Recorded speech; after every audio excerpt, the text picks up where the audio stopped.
Welcome to அதன் academy channel. இந்த வீடியோவில் நம்ம என்ன பார்க்க போறோம்னா, ரயில்வே குரூப் டி எக்ஸாம்ல பொது அறிவு அதாவது ஜெனரல் அவேர்னஸ் பகுதியில் கேட்கக்கூடிய கொஸ்டின்ஸை தான் நம்ம இதில் பார்க்க போறோம். இந்த கொஸ்டின்ஸை வித் ஆன்சர் எக்ஸ்பிளனேஷனோட டீட்டெயிலாக பார்க்கறதுக்கு முன்னாடி நீங்க இந்த கொஸ்டின்ஸை ஒரு டெஸ்டா எழுதி பார்க்கணும் அப்படின்னா அதுக்கான லிங்க்ஸ் தாங்க இது. இதுல நம்ம டெஸ்ட் லிங்க் ரெண்டு கொடுத்துருப்போம், ஒரு ஷார்ட் லிங்க், ஒரு டைரக்ட் லிங்க். இந்த ரெண்டு லிங்கை எது வேணாலும் நீங்க பயன்படுத்தி டெஸ்ட் எழுதி பார்த்துக்கலாம். அதே போல ஒன்ஸ் நீங்க இந்த டெஸ்ட்டை கம்ப்ளீட் பண்ண பிறகு நீங்க அதை பிடிஎஃபா டவுன்லோட் பண்ணி பயன்படுத்திக்கணும்னு நினைக்கிறீங்க அப்படின்னா நம்ம அருண் அகாடமியோட டெலிகிராம் சேனல்ல ஷேர் பண்ணிக்கிறோம். சரியா? அந்த டெலிகிராம் சேனலுக்கான லிங்க் தான் இந்த ரெண்டாவதா கொடுத்துருக்கேன் இல்லைங்களா, டெலிகிராம் லிங்க். இந்த லிங்க் சரிங்களா, இந்த 3 லிங்கையுமே நான் இந்த வீடியோவோட டிஸ்கிரிப்ஷன்லையும் கொடுத்துருக்கிறேன். அதே மாதிரி ஃபர்ஸ்ட் கமெண்டாவும் நான் பின் பண்ணிக்கிறேன். சரியா? நீங்க இந்த லிங்கை பயன்படுத்தி டெஸ்ட் எழுதி பார்த்துக்கலாம். அண்ட் தென் பிடிஎஃப் டவுன்லோட் பண்ணி அதையும் நீங்க உங்களுடைய ப்ரிப்பரேஷனுக்கு பயன்படுத்திக்கலாம். சரியா? அடுத்ததா இந்த 20 கொஸ்டின் என்னென்ன பாடங்கள்ல இருந்து கேட்பாங்க அப்படின்னா, இது ஆல்ரெடி உங்களுக்கு தெரிஞ்சது தான். இருந்தாலும் நான் இதை சொல்லிட்டு இன்னைக்கான கொஸ்டின்ஸை பார்க்கலாம். சரியா? இதுல வரலாறு, இந்திய ஆட்சியல், புவியியல், கணினி, பொருளாதாரம், இதுல இருந்து தோராயமா ஒரு 10 கொஸ்டின் கேட்பாங்க. சரியா? சில கொஸ்டின் பேப்பர்ல 12 கொஸ்டின் கூட கேட்டிருக்காங்க, சில கொஸ்டின் பேப்பர்ல 7-8 கொஸ்டின் கூட கேட்டிருக்காங்க. உங்களுக்கு ஏறக்குறைய ஒரு 10 கொஸ்டின் கேட்பாங்க. சரியா? அடுத்த வந்து பாத்தீங்கன்னா நடப்பு நிகழ்வு, நிலையான பொது அறிவு, விளையாட்டு மற்றும் விருதுகள், புகழ்பெற்ற நபர்கள், நூல்கள் மற்றும் எழுத்தாளர்கள், அரசு திட்டங்கள், முக்கிய தினங்கள், விழாக்கள், கலை, கலாச்சாரம், இசை மற்றும் நடனம், அறிவியல் மற்றும் தொழில்நுட்பம். இதுல இருந்து உங்களுக்கு ஆவரேஜா ஒரு 10 கொஸ்டின்ஸ் கேட்பாங்க. சரியா? இதை நீங்க இங்கிலீஷ்ல தெரிஞ்சுக்கணும் அப்படின்னா இதாவே ஒரு ஸ்கிரீன்ஷாட் எடுத்து வச்சுக்கோங்க. சரியா? ரைட்டுங்க. கொஸ்டின்ஸ் எப்படி இருக்கும் அப்படின்னா இப்படிதான் இருக்கும். தமிழ்லயும் இருக்கும், இங்கிலீஷ்லயும் இருக்கும். சரிங்களா? நீங்க தமிழ்ல ப்ரிப்பரேஷன் பண்ணா தமிழ்ல பாத்துக்கலாம். இல்ல ஏதாச்சும் இங்கிலீஷ்ல படிக்கிறது கொஞ்சம் டிஃபிகல்ட்டா இருக்கிற மாதிரி ஃபீல் ஆகுதுன்னா நீங்க தமிழ்ல பாத்துக்கலாம். சரியா? அதே மாதிரி தமிழ்ல புரிஞ்சுக்கிறது சில டேர்ம்ஸ் வந்துட்டு கொஞ்சம் டிஃபிகல்ட்டா இருக்குன்னா நீங்க இங்கிலீஷ்ல ரெஃபர் பண்ணிக்கலாம். சரியா? ஓகேங்க. இதுல முக்கியமா நம்ம அருண் அகாடமி டெக்னிக்கல் டீமோட எஃபர்ட்டை பத்தி சொல்லி ஆகணுங்க. உங்களுக்கு ஒரு புதுசான லேர்னிங் எக்ஸ்பீரியன்ஸை கொடுக்கறதுக்காகவும் இதுல பாக்குற விஷயம் ஈஸியா புரியறதுக்காகவும் அதை தாண்டி உங்க மனசுல நல்லா பதியறதுக்காகவும் நம்ம அருண் அகாடமி டீம் ஒரு பெஸ்டான விஷயத்த பண்ணிருக்காங்க. இந்த வீடியோ பார்க்கும்போது நீங்களே கண்டிப்பா அதை எக்ஸ்பீரியன்ஸ் பண்ணுவீங்க. சரிங்களா? அதே போல நான் எப்பயும் சொல்றதுதான், நீங்க இப்பதான் ஃபர்ஸ்ட் டைமா நம்ம அருண் அகாடமி சேனலை பாக்குறீங்கனாலும் சரி, அல்லது ஆல்ரெடி பார்த்துட்டு இருக்கீங்க ஆனா வந்துட்டு சப்ஸ்கிரைப் பண்ணல அப்படின்னாலும் சரி, உடனே சப்ஸ்கிரைப் பண்ணுங்க. அப்பதான் நாங்க இது போல அப்லோட் பண்ற ஒவ்வொரு வீடியோவும் உங்களுக்கு நோட்டிபிகேஷனா வரும், நீங்களும் தவறாம பார்க்க முடியும். ஓகேங்களா? ஓகே, நம்ம கொஸ்டின்ஸை பார்க்க ஸ்டார்ட் பண்ணலாங்க. வணக்கம். இது அருண் அகாடமியின் நிபுணர் குழு உறுப்பினர்களால் தயாரிக்கப்பட்ட ரயில்வே தேர்விற்கான பொது அறிவு மற்றும் நடப்பு நிகழ்வுகள் பகுதியிலிருந்து வர்ற ரயில்வே குரூப் டி தேர்வுக்கான ஜிகே செட் 4. ஆமா, இதுல கேள்வி எண் 1 முதல் 20 வரையிலான 20 கேள்விகள் இருக்கு. வரவிருக்கும் உங்க ஆர்ஆர்பி அதாவது ரயில்வே குரூப் டி தேர்வுக்கு இது ரொம்ப ரொம்ப முக்கியமானது. அதனால எல்லா கேள்விகளையும் அதோட விளக்கங்களையும் கவனமா கேளுங்க. சரி, இப்ப நம்ம ஆரம்பிக்கலாம். கேள்வி எண் 1. Who will be the first Indian astronaut on the Titan space mission scheduled for 2029? அதாவது 2029இல் திட்டமிடப்பட்டுள்ள டைட்டன்ஸ் விண்வெளி பயணத்தில் முதல் இந்திய விண்வெளி வீரர் யார்? இதுக்கு சரியான விடை விருப்பம் சி, ஜாஹ்னவி டங்கேட்டி. தமிழ்ல ஜாஹ்னவி டங்கேட்டி. ஆமா. இதுக்கான விளக்கம் என்னன்னா, ஆந்திர பிரதேசத்தோட கோதாவரி மாவட்டத்தை சேர்ந்தவங்க ஜாஹ்னவி டங்கேட்டி. இவங்களுக்கு 23 வயசு தான் ஆகுது. ஓஹோ, ரொம்ப இளம் வயசு. ஆமா, 2029ல டைட்டன்ஸ் விண்வெளி பயணத்துல கலந்துக்க போற முதல் இந்திய விண்வெளி வீரர் இவங்க தான். சரி. அமெரிக்காவைச் சேர்ந்த ஒரு தனியார் விண்வெளி ஆராய்ச்சி நிறுவனம் டைட்டன் ஸ்பேஸ் இண்டஸ்ட்ரீஸ் அவங்க தான் இவங்கள 2025ஆம் ஆண்டு தொடக்க வகுப்பிற்கான விண்வெளி வீரர் வேட்பாளரா தேர்ந்தெடுத்திருக்காங்க. அருமை. சரி, அடுத்த கேள்விக்கு போகலாம். கேள்வி எண் 2. Which wildlife sanctuary in Kerala was renamed as India's first forest area exclusively dedicated to butterflies? இந்தியாவின் முதல் பட்டாம்பூச்சி சரணாலயமா மறுபெயரிடப்பட்ட கேரள வனவிலங்கு சரணாலயம் எது? இதுக்கு பதில் விருப்பம் சி, அரளம் வைல்ட் லைஃப் சாங்சுவரி. தமிழ்ல அரளம் வனவிலங்கு சரணாலயம். ஆமா, கேரளால கண்ணூர் மாவட்டத்துல இருக்கு இந்த அரளம் வனவிலங்கு சரணாலயம். இதை இப்போ அதிகாரப்பூர்வமா அரளம் பட்டாம்பூச்சி சரணாலயம்னு பேர் மாத்திருக்காங்க. அப்போ இதுதான் இந்தியாவுல பட்டாம்பூச்சிகளுக்குன்னு பிரத்யேகமா அர்ப்பணிக்கப்பட்ட முதல் வனப்பகுதியா? கரெக்ட். இது ஒரு முக்கியமான சுற்றுச்சூழல் முன்னெடுப்பு. ரொம்ப நல்ல விஷயம். இப்போ அடுத்த கேள்வி. கேள்வி எண் 3. India holds which position in the world's strongest economies by GDP ranking? மொத்த உள்நாட்டு உற்பத்தி தரவரிசையில் உலகின் வலிமையான பொருளாதாரங்களில் இந்தியா எத்தனையாவது இடத்தில் உள்ளது? விருப்பம் சி, 4th, அதாவது 4வது இடம். 4வது இடம். இது ஒரு பெரிய சாதனை இல்லையா? நிச்சயமா. மொத்த உள்நாட்டு உற்பத்தி அதாவது ஜிடிபி அடிப்படையில இந்தியா இப்போ உலகின் 4வது பெரிய பொருளாதாரமா இருக்கு. நம்ம 2025ல ஜப்பானை முந்தி இந்த இடத்துக்கு வந்திருக்கோம். அப்போ நமக்கு முன்னாடி யார் இருக்காங்க? நமக்கு முன்னாடி முதல் 3 இடங்கள்ல அமெரிக்கா, சீனா, அப்புறம் ஜெர்மனி இருக்கு. ஓகே, ஒரு எளிய உதாரணத்தோட சொல்ல முடியுமா? கண்டிப்பா. ஒரு கிளாஸ்ல மாணவர்கள் வாங்குற மொத்த மார்க்க வச்சு அவங்கள ரேங்க் பண்றோம் இல்லையா? ஆமா. அதே மாதிரிதான் ஒரு நாட்டோட மொத்த உற்பத்தி மதிப்ப அதாவது ஜிடிபிய வச்சு உலக பொருளாதாரங்களை வரிசைப்படுத்துறாங்க. இதுல இந்தியா இப்போ 4வது ரேங்க்ல இருக்கு. இது இப்போ உங்களுக்கு தெளிவா புரிஞ்சிருக்கும்னு நம்புறேன். ஆமா. இப்போ அடுத்த கேள்வி. கேள்வி எண் 4. Which policy marked the beginning of economic liberalization in India? இந்தியாவில் பொருளாதார தாராளமயமாக்கலின் தொடக்கம் எந்த கொள்கையால் குறிக்கப்பட்டது? இது ஒரு முக்கியமான வரலாற்று கேள்வி. பதில் விருப்பம் பி, நியூ எக்கனாமிக் பாலிசி 1991. புதிய பொருளாதார கொள்கை 1991. ஆமா. 1991ல பிரதமர் நரசிம்ம ராவ் அப்புறம் நிதி அமைச்சர் மன்மோகன் சிங் தலைமையில கொண்டு வந்த சீர்திருத்தங்கள் தான் இது. அந்த சீர்திருத்தங்கள் என்ன செஞ்சது? அதுவரைக்கும் இருந்த உரிம ராஜ் முறைய அது ஒழிச்சது. வரிச்சுமைகளை குறைச்சு அந்நிய நேரடி முதலீட்டுக்கு அதாவது எஃப்டிஐக்கு கதவு திறந்து விட்டது. அப்போ அது வரைக்கும் நம்ம பொருளாதாரம் வேற மாதிரி இருந்துச்சா? ஆமா. அதுவரைக்கும் ஒரு சோஷலிஸ்ட் சார்பு பொருளாதாரமா இருந்த இந்தியா இந்த கொள்கைக்கு அப்புறம் தான் சந்தை சார்ந்த பொருளாதாரமா மாற ஆரம்பிச்சது. சரி, அடுத்த கேள்வி. கேள்வி எண் 5. The preamble was adopted by the Constituent Assembly on which date? முகவுரை அரசியலமைப்பு சபையால் எந்த தேதியில் ஏற்றுக்கொள்ளப்பட்டது? இதுவும் அரசியலமைப்பு சம்பந்தப்பட்ட ஒரு முக்கியமான கேள்வி. பதில் விருப்பம் C, 26th November 1949. 26th November 1949. ஆமா. நம்ம அரசியலமைப்போட முகவரை நவம்பர் 26, 1949ல அரசியலமைப்பு சபையால் ஏற்றுக்கொள்ளப்பட்டது. ஆனா அரசியலமைப்பு நடைமுறைக்கு வந்தது ஜனவரி 26, 1950ல தானே? சரியா சொன்னீங்க. அந்த 2 தேதிகளுக்கும் வித்தியாசம் இருக்கு, அதை குழப்பிக்க கூடாது. சரி, அடுத்த கேள்வி எண் 6. What was the title of the book launched to commemorate V.V. Kumar's 90th birthday? V.V. குமாரின் 90வது பிறந்தநாளை நினைவு கூறும் வகையில் வெளியிடப்பட்ட புத்தகத்தின் தலைப்பு என்ன? பதில் விருப்பம் B, celebrating V.V. Kumar at 90. தமிழ்ல V.V. குமார் at 90 ஐ கொண்டாடுகிறோம். ஆமா, இது ரொம்ப நேரடியான கேள்வி. V.V. குமார் ஒரு மூத்த கிரிக்கெட் வீரர். அவரோட வாழ்க்கை மற்றும் கிரிக்கெட் பயணத்தை கௌரவிக்கிற வகையில இந்த புத்தகம் வெளியிடப்பட்டது. இது இப்போ உங்களுக்கு தெளிவா புரிஞ்சிருக்கும் நம்புறேன். அடுத்த கேள்வி எண் 7. The main cause of deforestation is, அதாவது காடழிப்பின் முக்கிய காரணம். இதுக்கு பதில் விருப்பம் D, all of the above. மேலே உள்ள அனைத்தும். அப்போ மத்த விருப்பங்களும் காரணங்கள் தானா? ஆமா. நகர்ப்புற விரிவாக்கம், விவசாயம், சுரங்கத் தொழில் இது 3மே சேர்ந்துதான் உலக அளவுல காடழிப்புக்கு முக்கிய காரணமா இருக்கு. சரி, அடுத்த கேள்விக்கு போகலாம். கேள்வி எண் 8. சர்வதேச விமான போக்குவரத்து சங்கம் IATA தனது 81வது ஆண்டு பொதுக்கூட்டத்தை AGM இந்தியாவில் எத்தனை ஆண்டுகளுக்கு பிறகு நடத்துகிறது? After how many years is India hosting the International Air Transport Association IATA AGM? பதில் விருப்பம் சி, 42 years. 42 years. ஆமா, இது ஒரு பெரிய விஷயம். 42 வருஷ இடைவெளிக்கு பிறகு IATA-யோட வருடாந்திர பொதுக்கூட்டம் இந்தியால நடக்குது. இதுல யார் புரவலர்? இண்டிகோ விமான நிறுவனம் தான் புரவலர். உலகத்திலிருந்து தொழில் தலைவர்கள், அரசாங்க அதிகாரிகள், மீடியான்னு கிட்டத்தட்ட 1700 பேர் இதுல கலந்துக்கிட்டாங்க. இது இந்திய விமான போக்குவரத்து சந்தையோட வளர்ச்சியை காட்டுது. ஆமா, நிச்சயமா.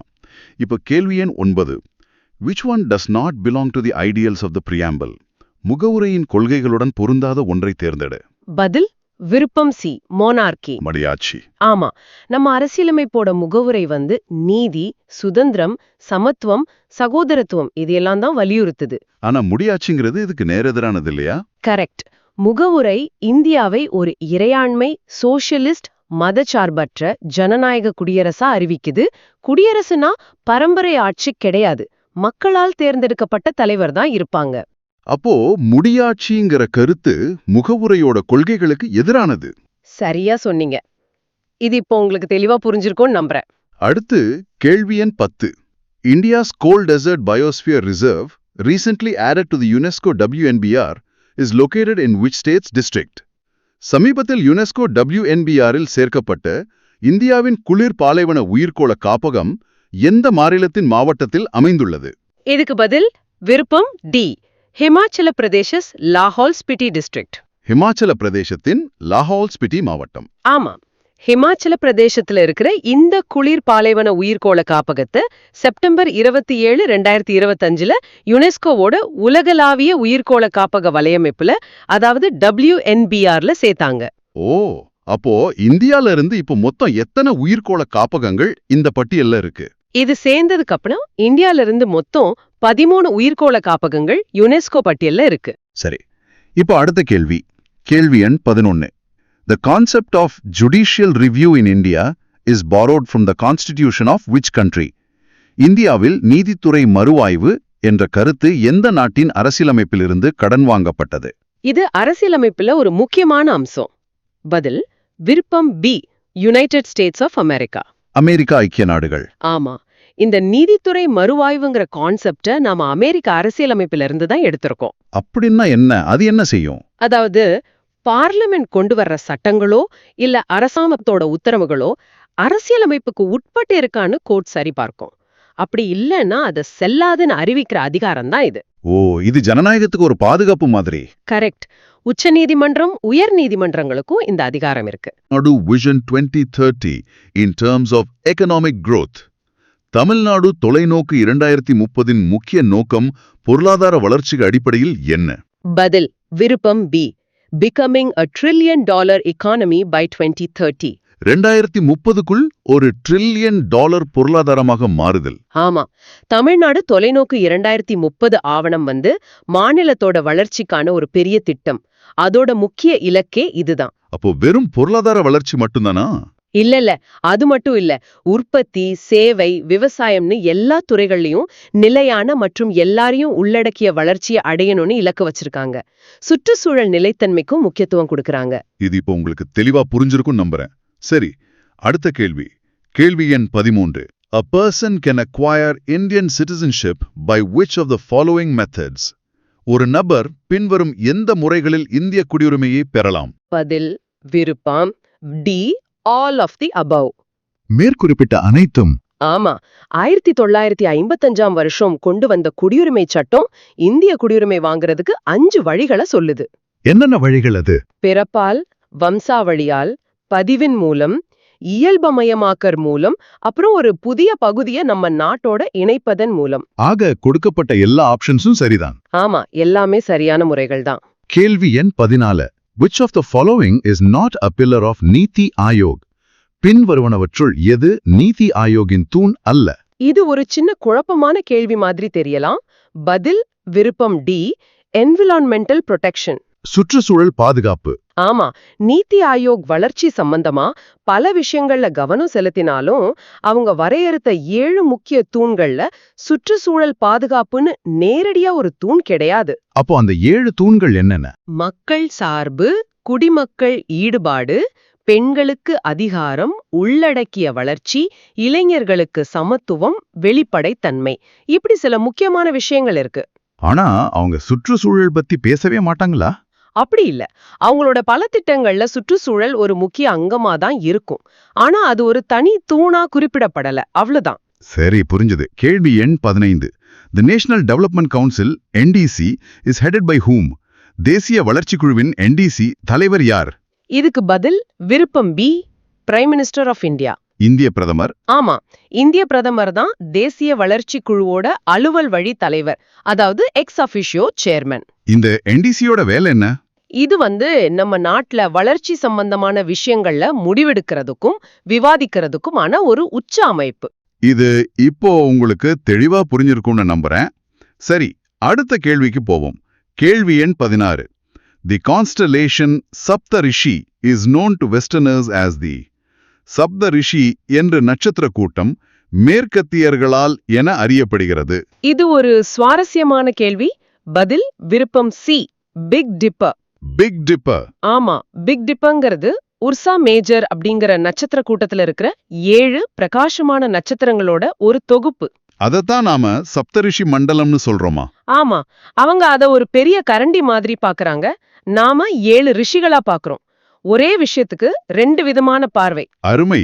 கேள்வி எண் 17. Which of the following is the longest river in Peninsula India? தீபகற்ப இந்தியாவில் பாயும் மிக நீளமான ஆறு எது? பதில் விருப்பம் பி, கோதாவரி. கோதாவரி.